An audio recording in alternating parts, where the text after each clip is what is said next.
kelompok 2 dengan materi etika bermedia sosial dalam perspektif Islam.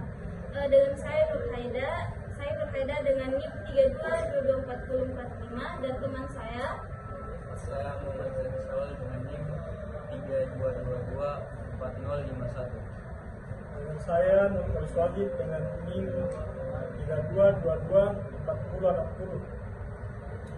Teman saya Sulfikar dengan NIM 32224063. Dan dengan saya Nur Saiful Bahri Rahman dengan NIM 32224048. Dan saya Muhammad Farhan Al-Mawan dengan NIM 3224057. Era digital ini, media sosial menjadi bagian penting dalam kehidupan sehari-hari. Namun, penggunaannya harus diimbangi dengan etika, terutama bagi umat Islam. Nah, teman-teman, bagaimana pendapat teman-teman dengan etika bermedia sosial dalam perspektif Islam? Tentang itu menurut saya menjaga lisan dan tulisan dalam bermedia sosial untuk menjaga citra diri kita sendiri dan untuk tidak menyakiti orang lain. Bagaimana dalam hadis yaitu siapa yang beriman kepada Allah dan hari akhir hendaklah ia berkata baik atau diam. Hadis riwayat Bukhari dan Muslim. Jadi dari situ kita harus menjaga lisan dan tulisan kita untuk diri kita dan orang lain. Kalau dari saya itu dengan cara tidak menyebar hoax atau berita-berita palsu.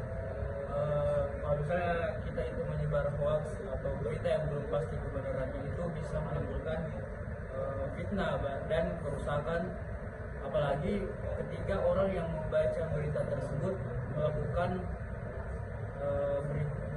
apa yang kita sampaikan itu. Ini juga disampaikan di Al-Quran dalam surah Al-Hujurat ayat 6 yang berbunyi, wahai orang-orang yang beriman, jika datang kepada orang fasik membawa suatu berita, maka periksalah dengan teliti. Itu kalau dari saya. Menurut pandangan saya, menjaga privasi dan harga diri orang lain. Di dalam Islam mengajarkan untuk tidak membuka aib orang lain. Nah, Rasulullah SAW pernah bersabda, barang siapa yang menutupi aib seorang muslim, maka Allah akan menutupi aibnya di dunia dan akhirat. Hadis riwayat Muslim. Nah, menyebarkan informasi pribadi tanpa izin, memviralkan kejadian memalukan atau termasuk tindakan yang tidak moral menurut Islam.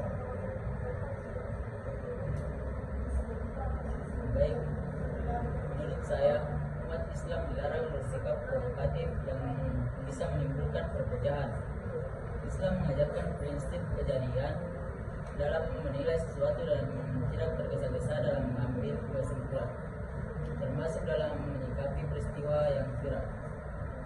Menurut saya, kita tidak boleh terlalu membenarkan video viral atau kejadian yang terjadi di media sosial, karena bisa jadi itu hanya kesalahpahaman, dan kalau kita terlalu cepat mengambil atau membenarkan tanpa mencari kebenarannya lebih dahulu, maka bisa jadi akan terjadi konflik atau perpecahan antara umat Islam.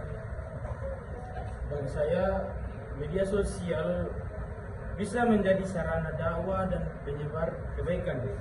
Dalam Quran surat An-Nahl ayat 125, Allah berfirman, seluruhlah manusia kepada jalan Tuhan dengan hikmah dan perjalanan yang baik. Maka alangkah baiknya jika akun media sosial kita digunakan untuk memberi inspirasi, ilmu, atau motivasi sesuai ajaran Islam. Begitu.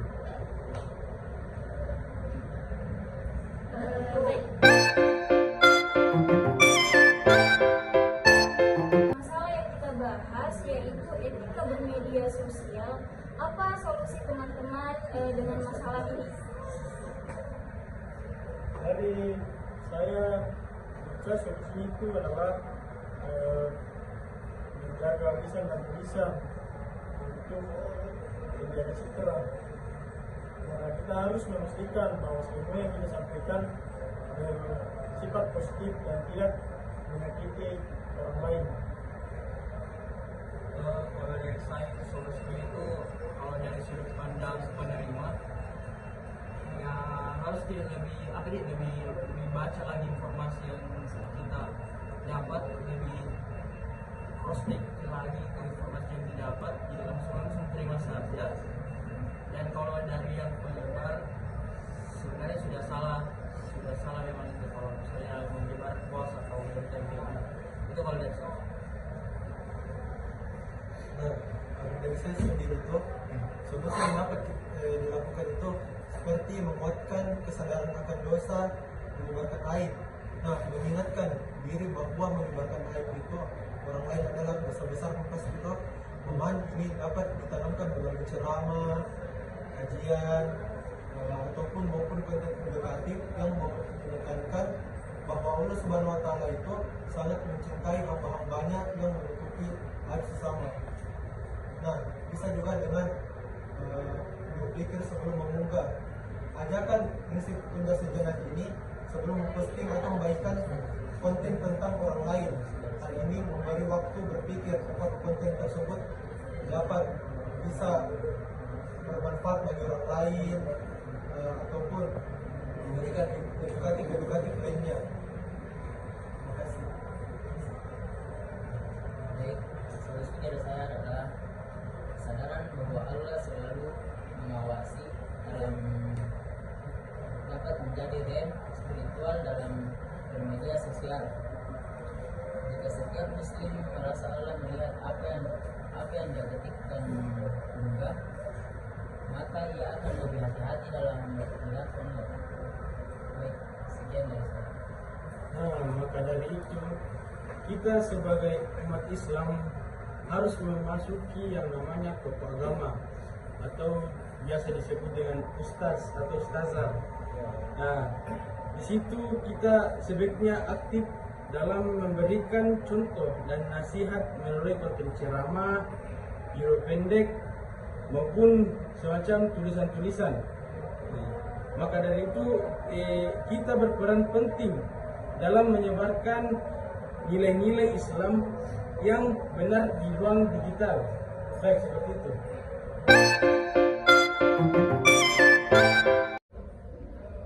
Baik, jadi kesimpulan masalah kami yaitu etika dalam bermedia sosial. Etika dalam bermedia sosial menuntut kita untuk selalu jujur, bertanggung jawab, dan berakhlak mulai dalam setiap aktivitas. Media sosial bukan ruang bebas tanpa batas, tetapi dalam pengawasan Allah Subhanahu Wa Taala. Maka setiap muslim dituntut untuk menjadikan media sosial sebagai sarana kebaikan, bukan